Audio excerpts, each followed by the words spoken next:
Real world, yeah. Always working in teams, never work by yourself.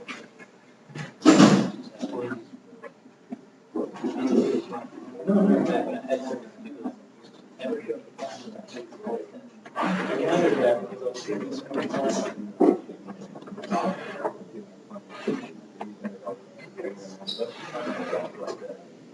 I think it just isn't fine. I know that. The same problem. Like, too many things at A's. Little ADD.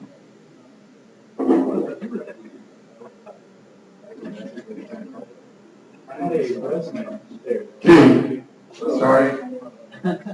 Howdy. Good afternoon. Welcome back to the class, to the semester. Hope you guys had a good break. It's time to complete this semester. So we still have 2 more weeks to go. Have this week 2 more lectures, and we have another lecture on Monday. Then next Wednesday we're gonna have our third partial exam. So, and after that, it's gonna be up to you to make a decision whether you want to take the final or not. Okay. So again, after the exam, just next Wednesday, December 5th, I'm gonna grade the exams and gonna basically give you your grade for the course based on all the homeworks, based on all the labs, and also based on the exams. And the grades are going to be based basically on the pre-partials and the 10% for the homework. You're going to have your grade, you're going to be basically evaluating if you take the final, is that going to make an improvement on your grade or not. And you're going to notify me based on your decision, based on the scores that you had, if you want to take the final or not by email. The final is December the 12th. Okay? Yes, sir. Are you posting the grade on tracks or? I will send you an email with everything. And also I'm going to be available in my office if you have questions. Okay? Any questions about the material? We started on Wednesday. We basically, before I get to the material, we also have the homework due on Wednesday, this Wednesday. So make sure you work with that homework. Today, we're going to complete the lecture on 1 and 2 sample estimation problems. So basically, what we have been doing last week, what we did was to cover the first part on confidence intervals. So we know how to compute the sample mean, compute the sample variance. Now we're looking at how to make inferences about the population using the information from the sample. So we started covering the statistical inference material and classical methods of estimation, which include the confidence intervals. Okay, so let me walk you through, again, these are the objectives. This is what I expect you to do after we cover this material, and also for the exam. These are the topics and the tasks, and also the things that I want you to be able to do after completing this lecture. So in general, I want you to be able to construct confidence intervals depending on the information that you have on hand. So if you have the population variance and you have information about the sample, you can compute the sample mean and you can compute the confidence interval based on that information. If you don't have the information about the population means, you know that you can also use different type of confidence intervals using the t-distribution. Okay. We also cover the one-sided confidence interval, which is essentially the same thing, but it's focusing on one of the two bounds of the confidence interval. And today we're going to cover some confidence intervals on the proportions of the population, and also other types of confidence intervals such as the prediction interval, and also when you have two different population means or sample means, when you want to compare those two samples, how you can compute a confidence interval for those cases. Okay, so let me walk you through this. So this is what we covered last time. we started defining some confidence intervals. One-sided confidence intervals where you have the information about the variance of the population, but you don't have the information about the mean. So these are one-sided confidence intervals. We cover some examples. Then we talk about the case in where the population standard deviation is unknown. So we assume if we have a normal distribution, we can use this random variable t, and we can construct a confidence interval based on the t distribution. This is the confidence interval, so this is again, when you don't know the variance of the population, you can construct a confidence interval for the mean using the t distribution.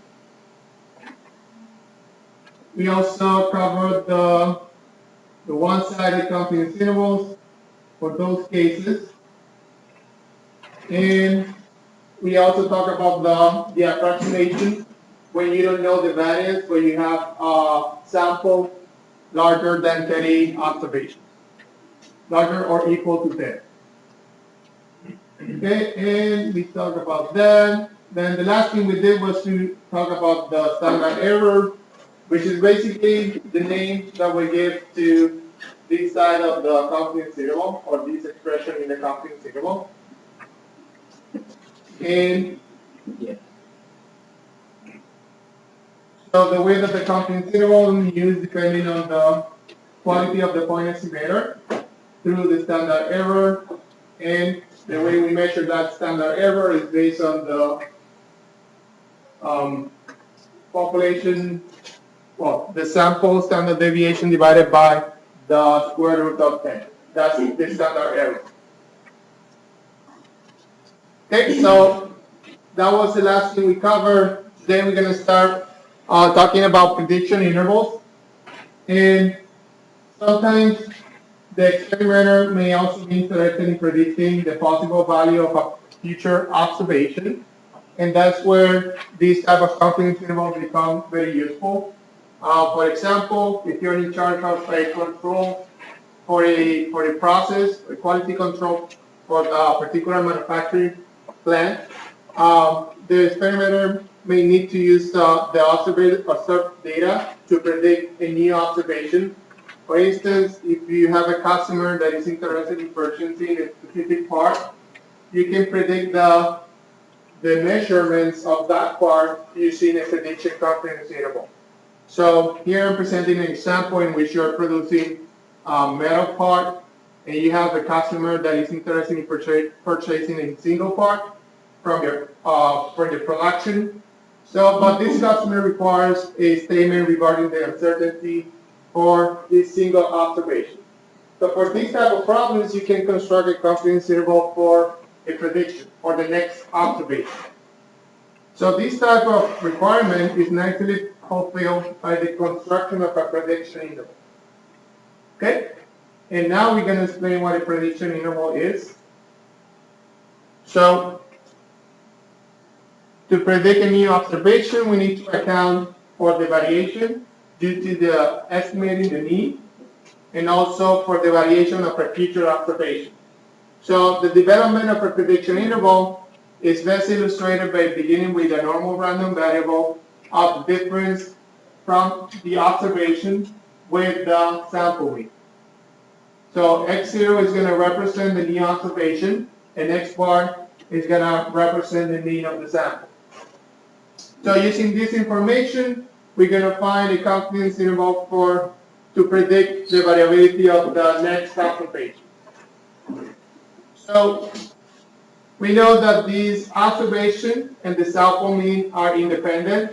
So we know that we can have this random variable, which comes from a normal 0-1 distribution. And this is based on the addition of two random variables from a normal. So as a result, if we use a probability statement for the probability of z being within this bound equals to this confidence, with the z statistic above, and place this observation in the center of the probability statement, we can have this confidence interval. This is very similar to the confidence interval that we saw for the population mean. The only difference that you're gonna see is on the standard error, how to compute that standard error, which is coming from this random matter. Okay? But I'm not gonna ask you in the exam how to derive this expression. What I want you to know is what expression to use if I ask you for a prediction interval. You know that you're gonna have to use the confidence interval for observation, for the observation, okay, which is x0. Okay? So again, what we're trying to do is to predict the measurements of the next part from our process. That's an example. And for that type of problem, we can use a prediction interval. Oops, sorry. So, again, this is the formal definition for a prediction interval. This is the same expression you saw on the previous slide. And again, for a normal distribution of measurements with known means of this, you know that you know the population, you don't know the population mean, but you know the variance, the population variance. You can compute this 100 times 1 minus alpha prediction interval on the future observation x0 using this expression. Okay, so let's look at this example. So here what we have is a bank that, due to decreasing interest rates, receive a lot of mortgage applications. So a recent sample, so there were 50 mortgage applications that were taken in this example, resulted in an average loan amount of $257,000. So that's the sample average, this amount. And assume that the population standard deviation is known, which is 25,000. Okay, so this is telling you that you know the sample mean, and you also know the population standard deviation. And the question is asking for the next customer who fills out a mortgage application, find a 95% prediction interval for the loan amount. So for the next observation, you want to predict what will be the amount that is going to be requested by this customer. Okay, so for those cases, you can use the prediction interval. So let me stay here. The information we have the sample average, which is $257,300. We know the size of the sample, which is 50. The confidence interval that we are trying to find has a confidence of 95%. So we know that alpha has to be equal to 0.05. And for this case, we're going to be using a confidence interval, a two-sided confidence interval. So we have to divide alpha by 2. So that means that alpha half is 0.025. And we need to find the value for z in the standard normal table. So for this case, the C value for 0.025 is 1.96, and this is a very common value. I think you saw it on one of the examples last time. So we have the C value, we have the size of the sample, we have the sample mean. So I think we also have the standard deviation for the population. So someone is 25,000. So using all this information, let me write the expression here for the prediction interval. We have x bar minus z alpha half multiplied by the standard deviation of the population times the square root of 1 plus 1 over n. This is less than the observation. This is our next observation, x0. And this is greater than x bar plus z alpha half, sigma, which is the standard deviation for the population, times 1 plus 1 over n, the square root of that. So, using this expression, let me just write this down really quick. So we have the sample mean minus 1.96 times the standard deviation, which is 20. Let me just write plus minus here, 25,000 times 1 plus 1 over 50. And this means that the next observation bounds are the following. You have 300,000, 306,000, almost 307,000. And 207,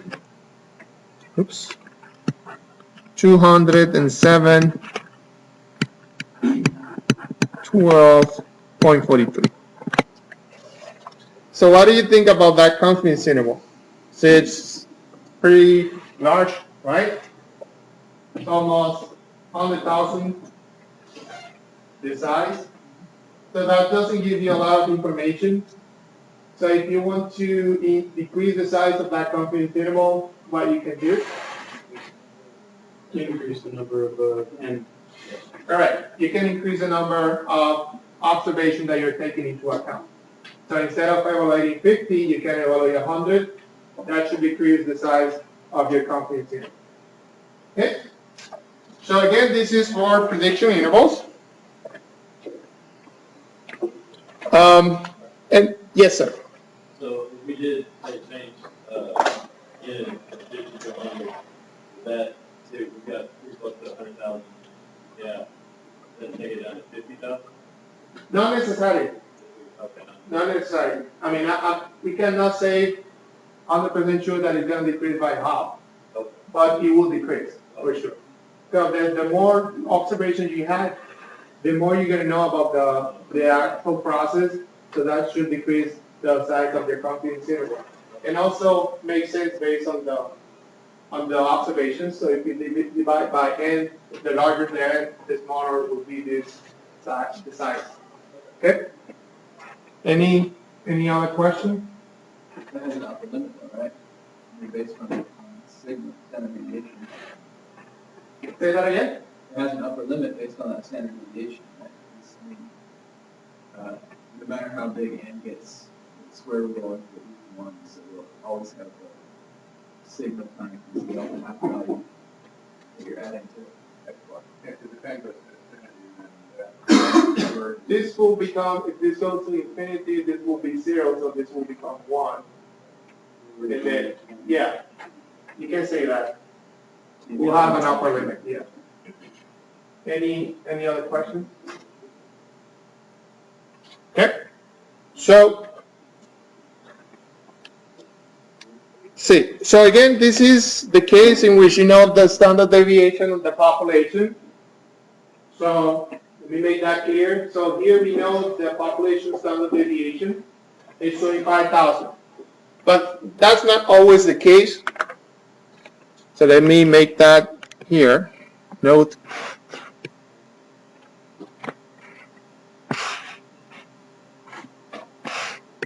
So this is very important. Here you know the population standard deviation. Now,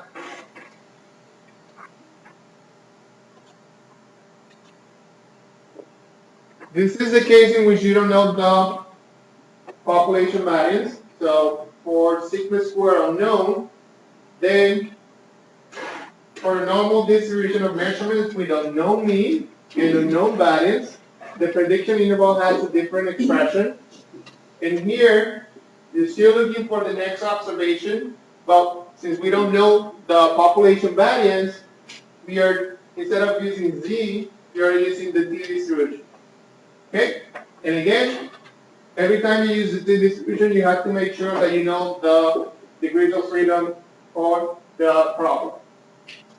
So make sure that you understand when to use one type of confidence interval and the other.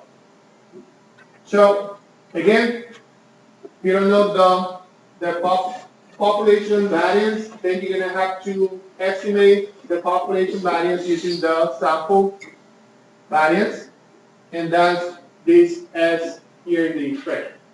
You're going to have to compute the sample variance. Okay, so prediction intervals. So one-sided prediction intervals can also be constructed. The upper prediction bound applied in cases where focus must be on place of future large observations. Concern over future small observations call for the use of lower prediction bounds. And here the prediction bounds are for the upper bound and the lower bound are stable. So the only difference is that for one of them you add this expression, and for the lower bound you subtract this expression. But the expressions are the same. Okay, so here we have another example. So in this case, we don't know the population variance.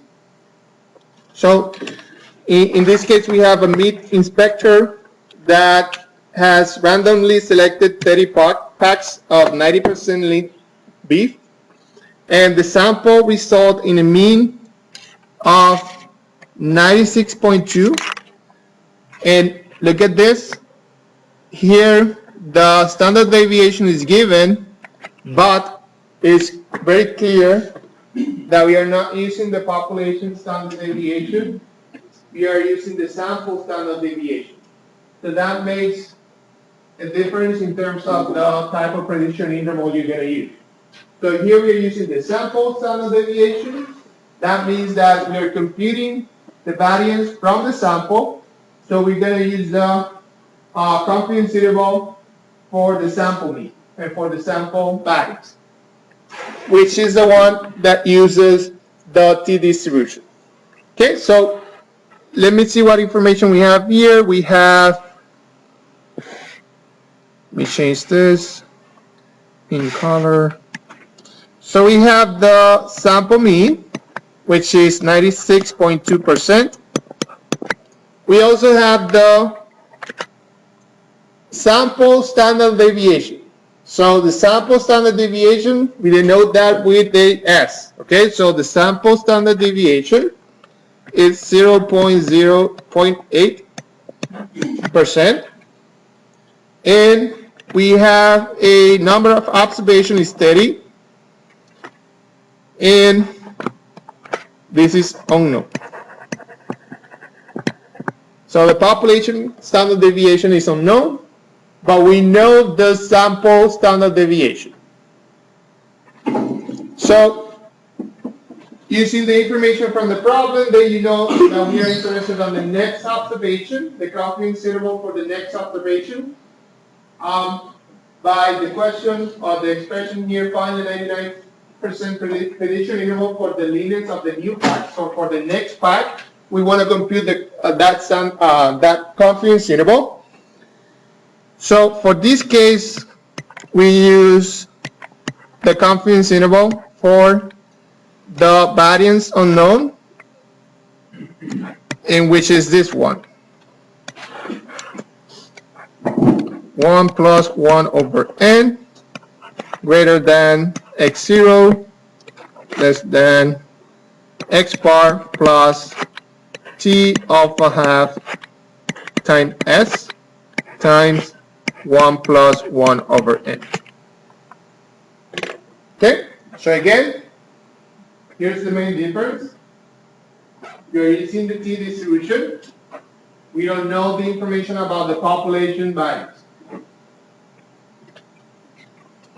So, how many degrees of freedom we have? 29. Correct, so it's n minus 1, n is 30, so that means that we have 29 degrees of freedom. The confidence is for 99%, so that means that alpha is 0.01 and alpha half is 0.005. This is a two-sided confidence interval. Okay, so we have to divide alpha by 2. So now you need to use the information from the t distribution. So the t we're going to find is the t for 0.005 when you have 29 degrees of freedom. So if you have your table, that value should be 2.756. Okay, so most important part of solving this type of problem is finding out what you're trying to solve or what you're trying to find. In this case, we're trying to find the confidence interval for the next item. Okay, so that tells you that it's a prediction interval. I think it was a typo. That T alpha instead of T alpha. Yeah, maybe it's just T alpha, not T alpha. You go back. So you said, Yes. oh yes. So okay, don't get confused. This is a one-sided confidence interval. So this is only for the upper bound. This is just for the lower bound. In those cases, you don't have to divide by 2 because it's just one-sided. When you look at the two-sided,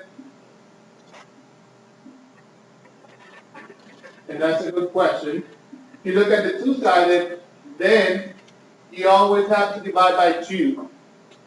Okay? But for one side, confidence interval, you don't divide by 2. Okay, so for our case, we are looking at the two-sided. So that's why we divide by 2. And when you solve this, you get 93.96 less than x0 greater than 98.44.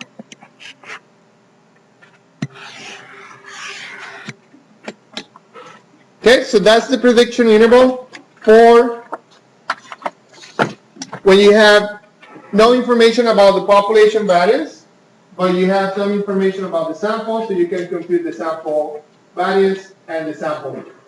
Okay, in this case, I'm giving you that information, but if instead of giving you the mean and the variance, if I give you the information just like we did for the lab on Monday, I gave you a list of observations, so you were able to compute the sample mean and the sample variance.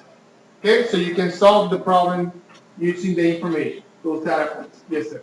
We want to indicate those values are percentages as Um, well.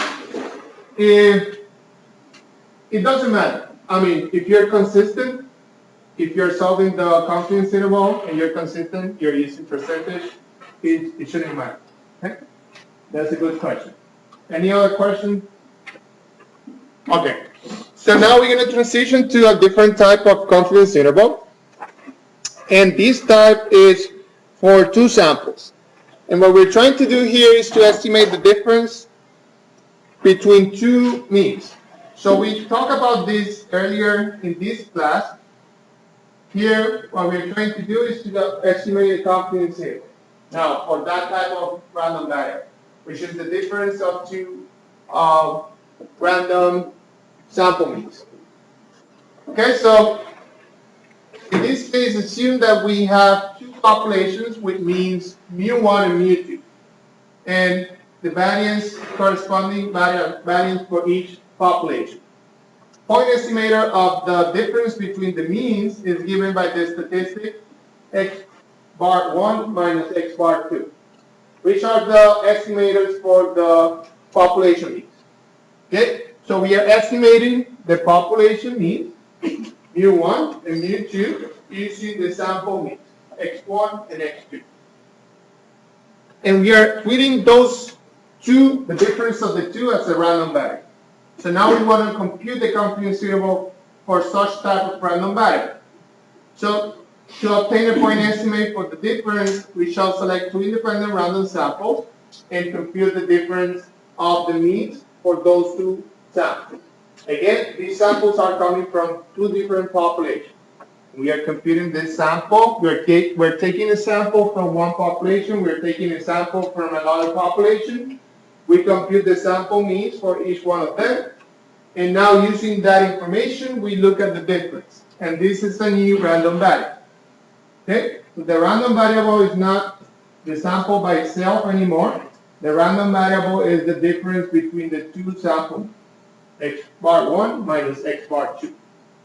Okay? So for such type of random variable, we can compute the confidence interval. So the confidence interval for the difference, when you know the sample, when you know the population variance for both populations, is given by this expression. Okay? So the difference of the means are bounded by the difference of the sample means plus the c-value for alpha half times the summation of the sample variance for each random variable. Okay? So that's the expression. And again, you're gonna have this information in your formula sheet. The important thing is that you know when to use it. Okay? So the important thing about this expression is that instead of creating the sample mean by itself as a random variable, we are looking at two populations. We are taking two sample means, and we are looking at the difference of those sample means. That's our random variable. Okay, so for those cases, we can use this. And again, we know the variance of both populations. So let's look at this example. So in this case, a study was conducted in which two types of engines, A and B, were compared. So we are comparing two different engines. We're calling them A and B. So gas mileage in miles per gallon was measured, and 50 experiments were conducted using engine type A, and 75 experiments were done with engine type B. The gas use and other conditions were held constant, so the experiments were conducted on the same conditions, and the average gas mileage was 36 miles per gallon for engine A and 42 miles per gallon for engine B. The question is, find a 96% confidence interval for the difference of the population means B minus A. Okay, so it's B minus A, no, it's not A minus B, where mu A and mu B are population means for the gas mileage for engines A and B, and assume that the population standard deviation are 6 and 8. So the problem is telling you that you know the population standard deviation. So that information is known. So that allows you to use the confidence interval that we just discussed, because that confidence interval assumes that you know the population variance and population standard deviation. So we have that information. Let me list that here in a problem. So for this type of problem, I find it useful to basically create a table in which I can have the information for one type of engine in this case and another type of engine on a different column, so I don't get confused. So this is what I'm talking about. You can create a table A and B. So for A we have 50 observations. For B we have 75. X bar for A is 36 miles per gallon, and for B is 42. What other information we have about the engines? Correct. So we have the population standard deviation. Okay, so I want you to understand that I'm representing the standard deviation with two different symbols. When I use sigma, that means that, what does that mean?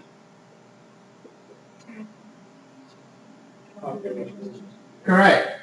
Population standard deviation. Okay, so we know the population standard deviation, so we use sigma.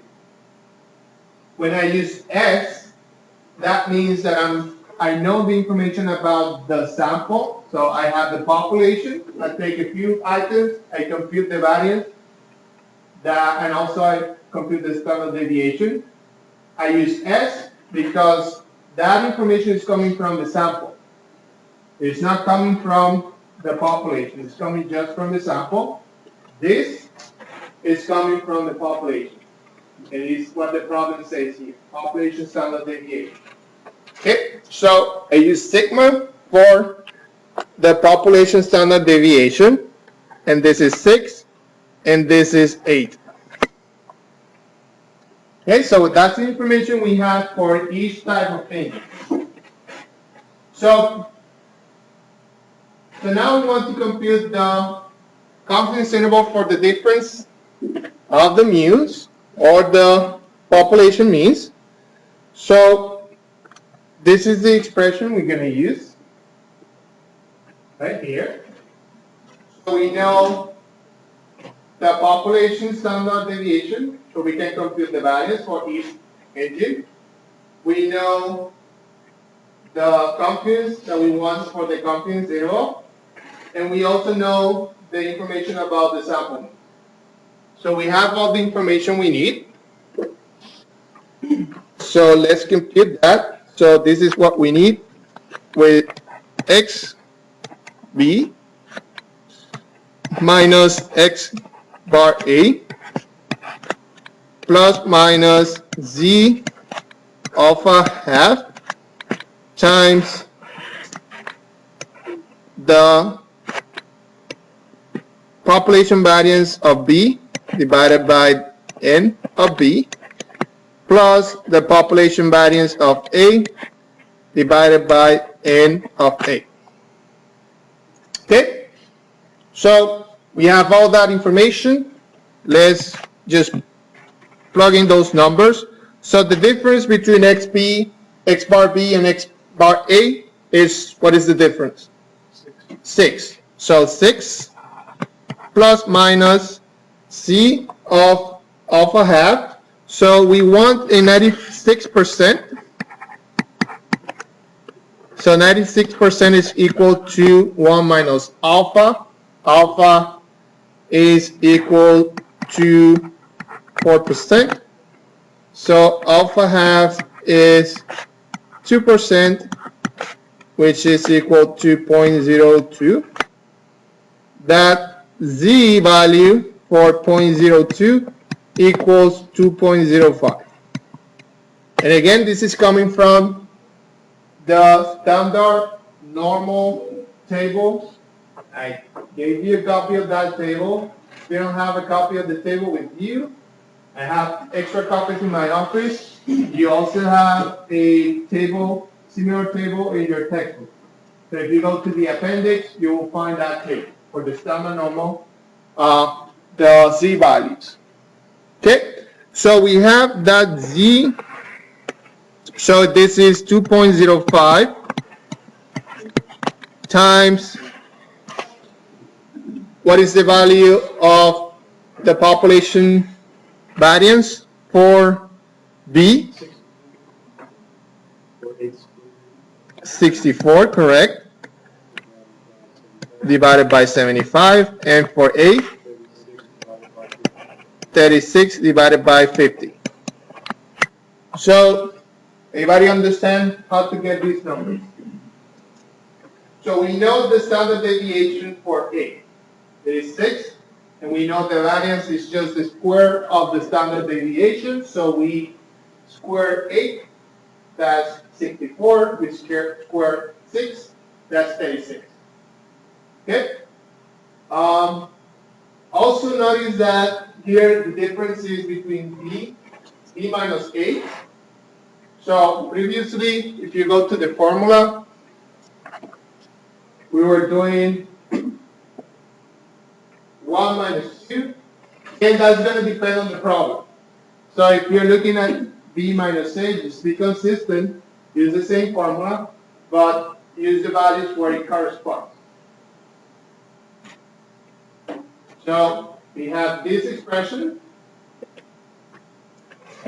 and the confidence interval is 3.43 less than mu b minus mu a less than 8.57.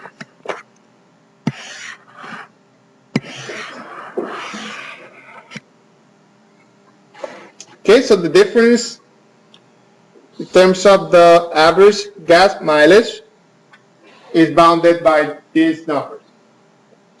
Okay, so it's between 4 and, well, 3.5 and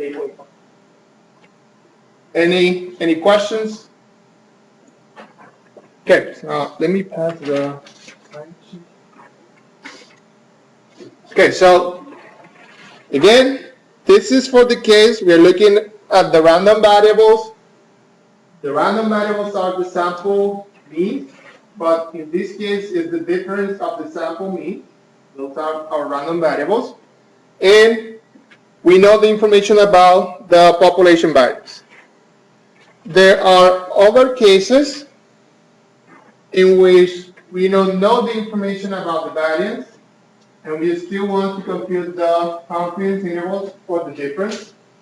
So when the variances are unknown but equal, so we are assuming that they are equal, a point estimate of the unknown common variance, sigma squared, can be obtained by pooling the sample variances.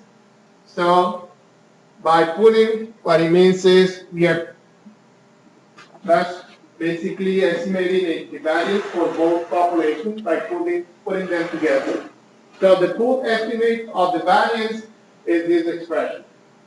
So we have S squared, the sample variance of the pooling process, P. And what we do is just look at this expression, N1 minus 1 times the sample variance of the first population plus the same expression for the second population divided by N1 plus N2 minus 2.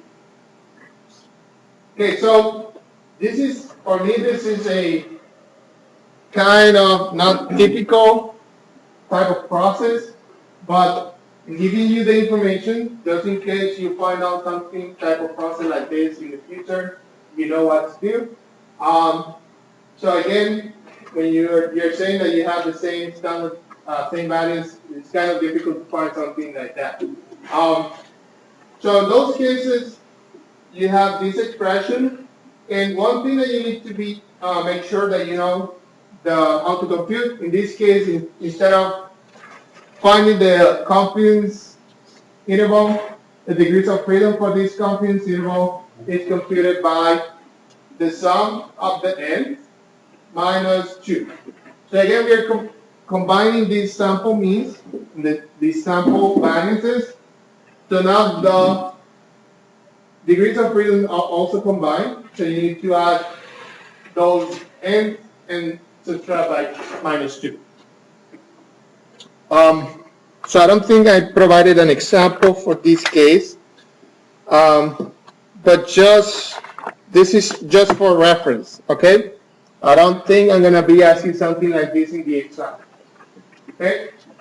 So you shouldn't worry about how to use this for this one in particular. The other ones that I discussed, you know how to use them, you need to be sure that you understand them. But this one in particular and the next one that I'm gonna discuss are there for your information, but it's not going to be material for the exam. So this is the case in which you have unknown and unequal variances. Basically the same expression, but here you have an extra complication, which is how to compute the degrees of freedom. So you see the expression to compute those degrees of freedom, it's right here. the only difference again between this one and this one, here we are assuming that we know the values and that they are equal. In here, we know the values, but they are different. Okay? So those two confidence intervals are there. Again, the confidence intervals in slide 28 and 29, I want to be clear, are for information purposes. This is, this is 31. So the confidence intervals in, So the confidence intervals in slide 31 and 30 are there for information purposes, but it's not going to be part of the material for the exam. The other ones we discussed, they are coming in the exam, okay? So, that being said, now we're going to transition to a different type of random variable. This is for the proportion. So we're going to follow the same approach that we follow for the mean. We're going to start with the single sample. We're going to discuss the single sample for the proportion. Then we're going to transition to the case in which you have two samples. And we're going to explain the confidence interval for those cases. So let's start with the single sample. So a point estimator of the proportion P is a binomial experiment, and it's given by the statistic P hat, where you have X observations of the total X. Okay, so you remember the type of experiment that we were using for the binomial, if it is defective or not defective. So if you have those type of cases and you're estimating the proportion, you can compute the confidence interval for that. So therefore, the sample proportion will be, X represents the number of successes in N trials. So if you're looking at the manufacturing process, you are counting the defective items. From 100 items, you count 3. That's the value of X. So it's going to be 3 out of 100. Okay? So therefore, the sample proportion will be used as the point estimate of the parameter P. So we have a known P, that's the known parameter for the population. So if we know that we have 1,000 units and we count the defective of those 1,000 units, we're going to know the size of the population, which is 1,000, and we're going to know the parameter P because we are accounting for the whole population. But that's not the case, so sometimes you're going to have to deal with the sample. So if you take 100 as your sample for the 1,000, you compute the proportion of defective based on the sample. Then instead of having the value of P, you have P hat, which is an estimate of P. Okay, can you see the difference? So again, most of the time you're not going to be able to analyze the population, all the items that you have. You have to deal with the sample. For those cases, you compute some estimates. In this case, we're dealing with the proportion, so the estimate that you're going to compute based on the sample is P hat. Okay, so if the unknown proportion P is not expected to be close, if the unknown proportion P is not expected to be close to 0 or 1, establish a confidence interval for P by considering the sampling distribution of P hat. So the sampling distribution of the estimate. Okay? So again, I'm gonna follow the same approach that we follow for the mean, confidence interval for the mean. So let's look at the confidence interval. So for a large sample, confidence interval for P, this is the expression. So if P is the proportion of successes in a random sample of size n, and Q hat is 1 minus that proportion, then an approximate 100% times 1 minus alpha confidence interval for the binomial parameter P is given by these two different methods. The first method is more simple. So we have P bounded by P hat plus Z alpha hat times the square root of the multiplication of P and Q divided by N. And same thing for the lower bound. The only difference is the minus sign. And you have a different method here, which is more complicated. So we're going to be dealing with this one in the class. Okay? Why would you not? It's just the same thing. Yeah. So you have basically you're not dealing with Q. Oh yeah, you have Q here. So it's expansion of the It's an expanded version of this one. Any other question?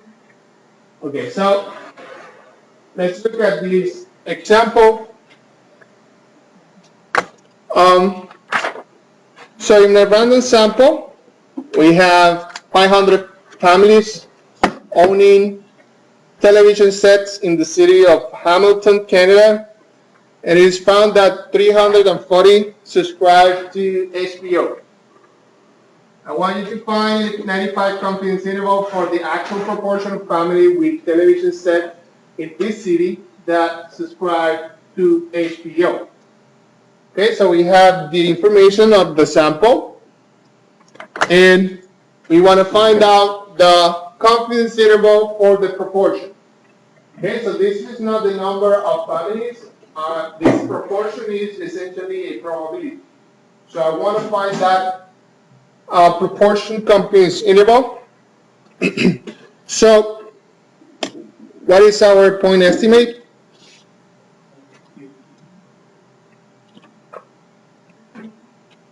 So a random variable is the proportion, right? So what is the estimate for the proportion? 68%. Yes, it's 68%. So the point estimate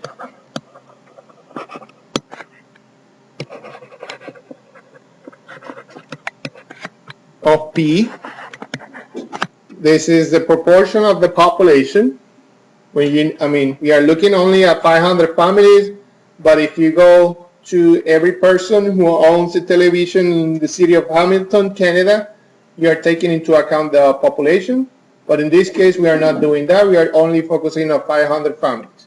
So we have the information for this 500 family.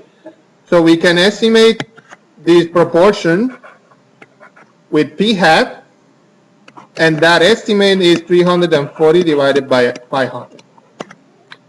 So this is 68.68 or 68%. Okay, so now we want to know what are the bounds for this population proportion. Okay, so we have a confidence interval, P hat minus C alpha divided by 2 times P hat Q hat divided by N less than P hat plus Z alpha half times P hat Q hat divided by N. Okay, so this is method number 1, and we are looking at a 95% confidence interval. So alpha is 1 minus 0.95. So in this case, alpha is 0.05, and alpha half equals 0.025. So again, we have Z of 0.025, and we know that that is equal to 1.96 because we used the same alpha on one of the examples previously. So N is 500, and this is given by the problem. Okay, so we identify the type of confidence interval that we need to use. So the problem is saying you find a 95 confidence interval for the actual proportion. So the word proportion is here, we know that the proportion is going to be our random variable, so we want to find the confidence interval for the actual population proportion. So this is the only confidence interval that we know for the proportion so far, and that's the one we leave. Okay? So let's solve the problem. So we know the p hat. What is p hat? 0.68 minus the c value is 1.96, correct? And we need to compute the p is 0.68, q 0.32.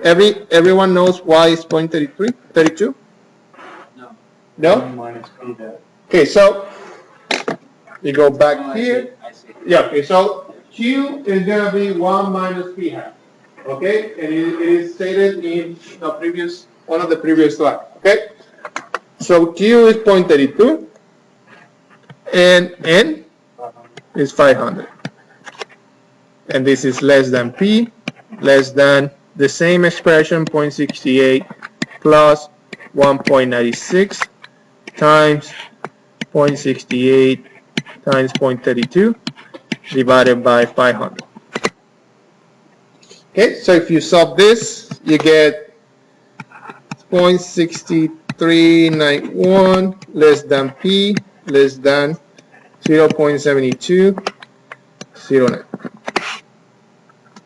Okay, so between 64 and 72%, most likely that's the percentage of the proportion of families in the city of Hamilton who had HBO by that time.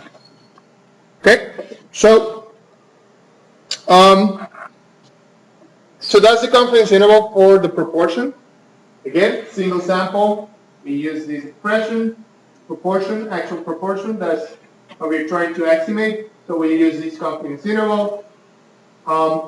We know how to identify the z-value based on the alpha. And using the information, we can compute this confidence interval. Okay? So can I go to the next slide? You fine? Okay, so let's move to the next slide. So if P is the center value of this confidence interval, then P estimate P without, then P hat estimate the P without error. Okay, so that is the case in which we know that the population proportion is the center of the confidence interval. But most of the time, P hat will not be exactly equal to the P value, and the point estimate will be in error. Okay, so that's what we're trying to estimate with this confidence interval. We want to know, so we want to provide this estimate saying that the proportion is within this bound, with this confidence. Okay, so the size of this error will be the positive difference that separates P and P hat. So we know how to compute the confidence interval, and we know if we compute this p hat, which is the estimate, and there's an error from the true value, then that error is going to be distance between the estimate and the true population proportion. Okay, so that distance is what we call the error. Okay, so if p hat is used as an estimate of p, we can be 100% times 1 minus alpha confident that the error will not exceed this expression, which is the bound or the bound of the confidence interval. Okay? So in example 10, we are 95% confident that sample proportion P, 68%, differs from the true proportion P by an amount not exceeding 0.04. Okay? So now we want to find a sample size that will basically give us a security that we are not this far from the actual proportion population. Okay? So our goal now is to find the sample size necessary to ensure that the error in estimating the proportion will be less than a specified amount. In that case, the error, which is the distance from the estimator and the true population value. Okay? So by theorem 9.3, we must choose n such that this expression equals that error. Okay? And if we know this expression, we can solve for n, and we can find the size of the sample that we need to be sure that the error is not exceeding that amount. Okay, so if we equal that to the error, we solve for n, this is what we get. That's theorem 9.4. So theorem 9.4 is basically telling you the size of the sample that you need to get from your process in order to find a proportion that is not large that the error you want to estimate. Okay? So theorem 9.4 determines how many observations are needed to provide the desired degree of accuracy. Yes, sir. Can I just see the blank from the previous slide? What they were? This one? Sample material. Yes. Anyone else? Okay. So now that's our goal. We want to find out, and I think we did the same thing for when we were estimating this confidence interval for the mean. We're also able to find the sample size. We're doing the same thing here for the proportion. Okay, so another thing that you need to know is that fractional values of n are always rounded up to the next whole number. So if you get 92.1, the n value should be 94. Okay? You always round up. So let's look at this same example. But the question here is how large a sample is required if we want to be 95% confident that our estimate of P in example 10 is within 2% or 0.02 of the true value. Okay, so we know what to do. We have an expression here. So what we need to know is the Z value, the estimator for the proportion, and the estimator for 1 minus the proportion. And we know the value for the error. So let's find out the size of n. So if we want our confidence interval, our 95% confidence interval to be 0.02, far from the actual proportion, then n has to be equal to z alpha divided by 2 squared times p hat times q hat divided by the error to the power of 2. So we know the value of z is 1.96. That has to be squared times p hat, which is 0.68, times 0.32. And the error, what is the value of the error? 0.04. So for the problem, E equals 0.02, right? So this is within 0.02 square. Okay? So the value I have here is 2,089.8. So that means that the observation has to be equal to 2,090 observations. How many we were using originally? 500. So that means that you have to go back to your process and, or basically find out 15,000, 1,500, or maybe 1,600 more families to get your confidence interval within that area. And that's another question that I can ask in the exam. So you know that this is based on 500 families. You found this number. I can ask you how many additional observations you should get.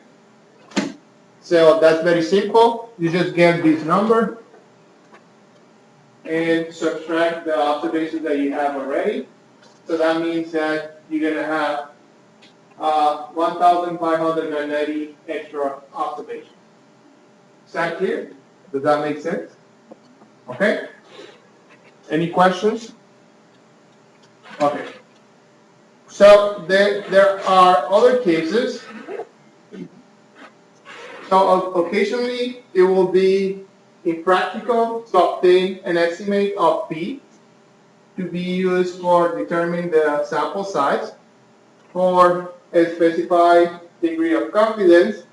So if we are not able to get that estimate, that P hat, if P hat is used as an estimate of P, we can be at least 100% times 1 minus alpha confidence that the error will not exceed a specified amount E when the sample size is equal to this expression. So if you are not able to get that estimate for P, we can still have an estimate using the same expression without the values of P hat and Q hat.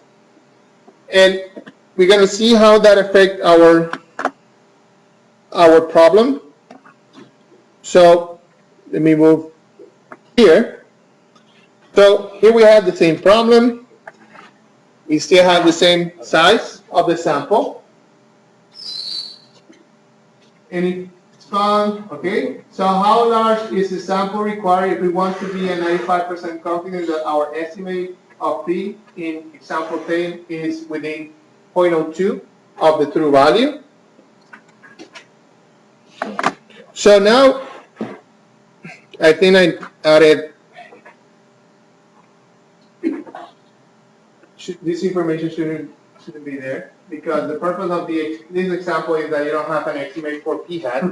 So let me take this here.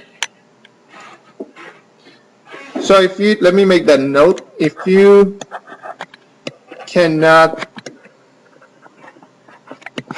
estimate P hat, then you can use this expression N equals Z alpha half squared divided by 4 times E squared.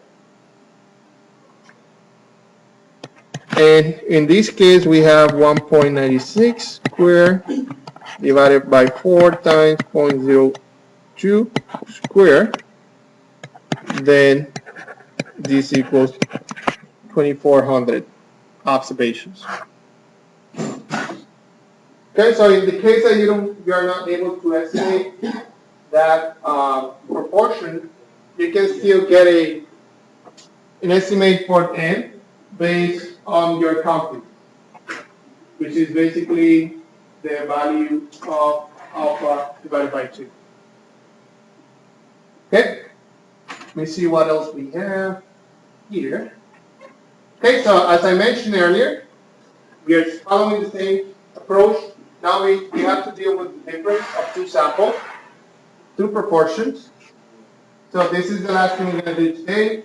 So consider the problem where we wish to estimate the difference between two binomial parameters, P1 and P2.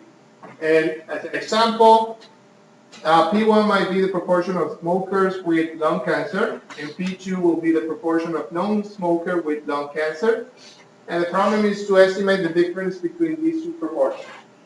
Okay, so that's one example for the type of problems that we can study.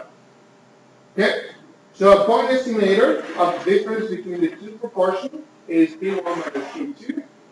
And again, the random variable is the difference between the proportions in these two different samples. So a statistic that we can use is the P hat 1 minus P hat 2. So therefore, the difference of the sample proportions will be used as a point estimate for the true difference between the true proportions from the population. So a confidence interval for the difference of the two population proportions can be established by considering the sampling distribution of P1 hat minus P2 hat. Okay, so sampling distributions, we are taking information from both populations. We are taking samples from both populations.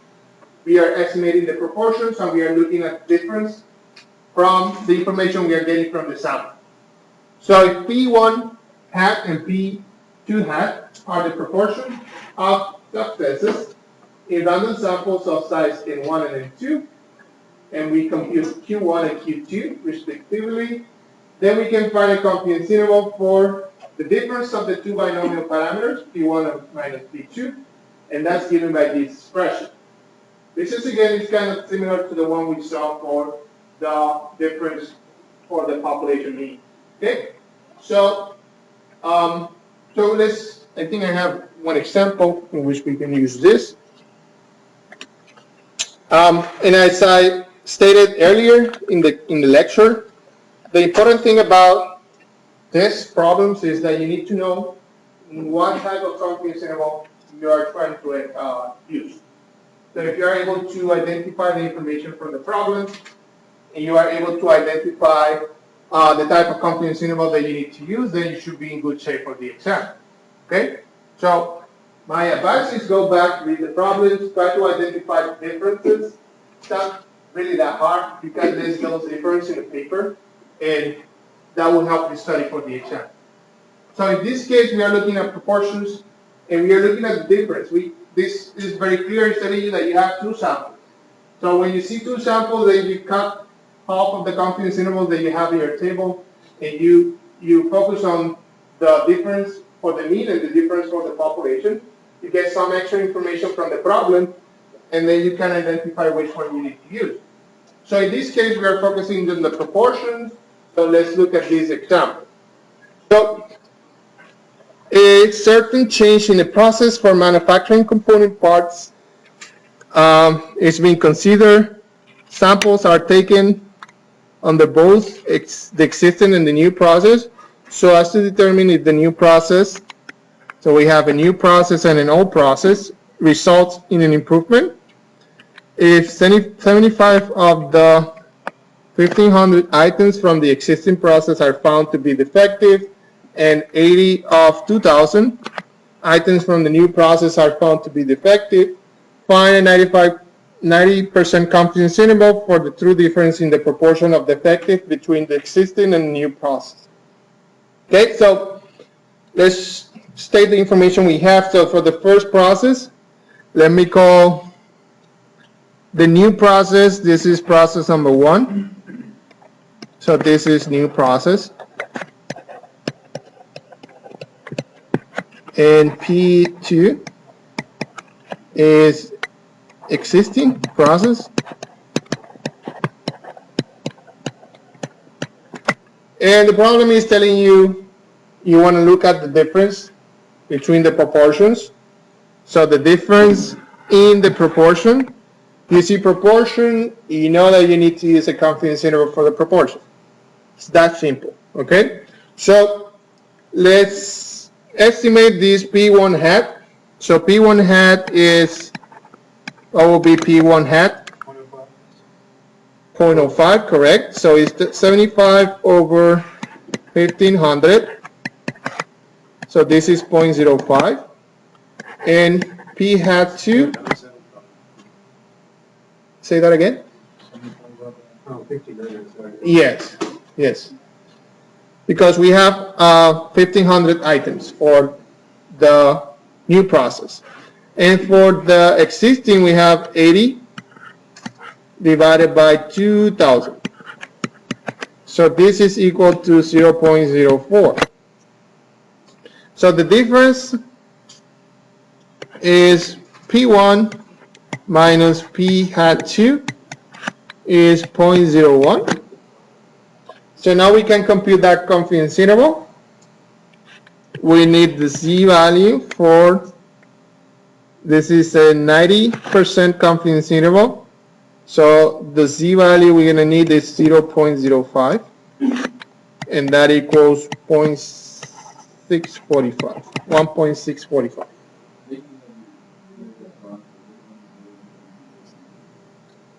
Let's see.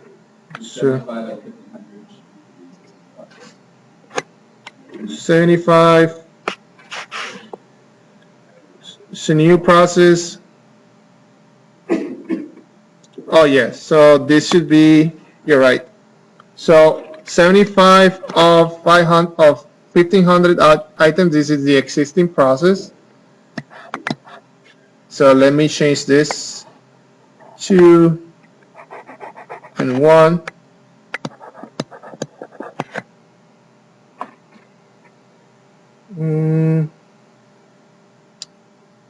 See, I think let me erase this. I don't want you to get confused. So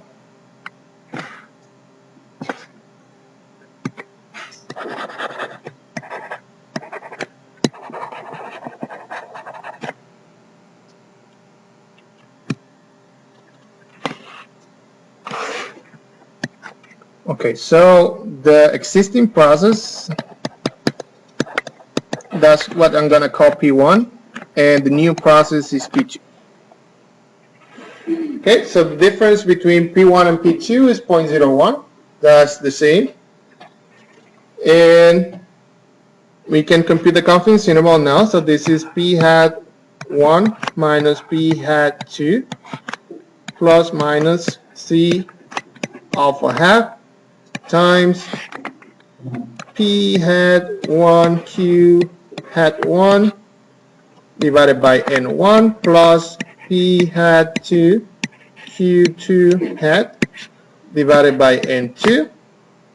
So this is going to be equal to 0.01 plus 1.645 times 0.05 times 0.95 divided by 1500, correct, plus 0.404 times 0.96 divided by 2000.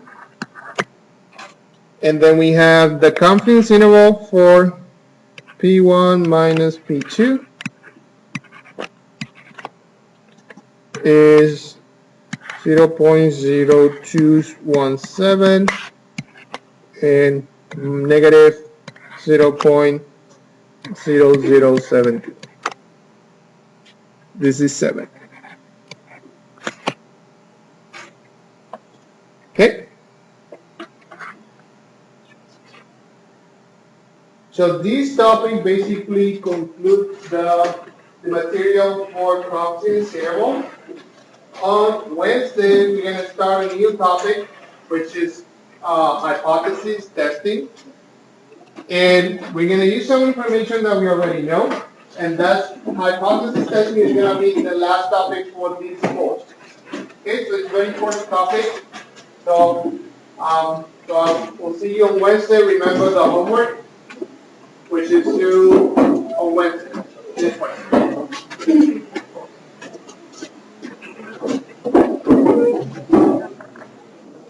Can you go back to that? Sure.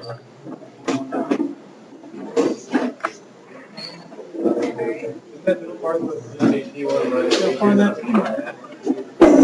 You maybe run the part like at the bottom. That P1 has No, at the bottom. Like a third. Or maybe she did.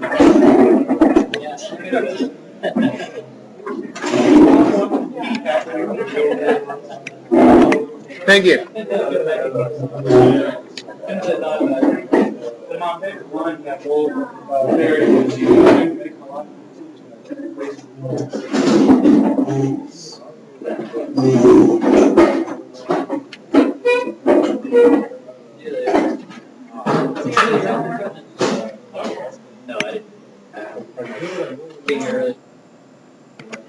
Thank you, sir.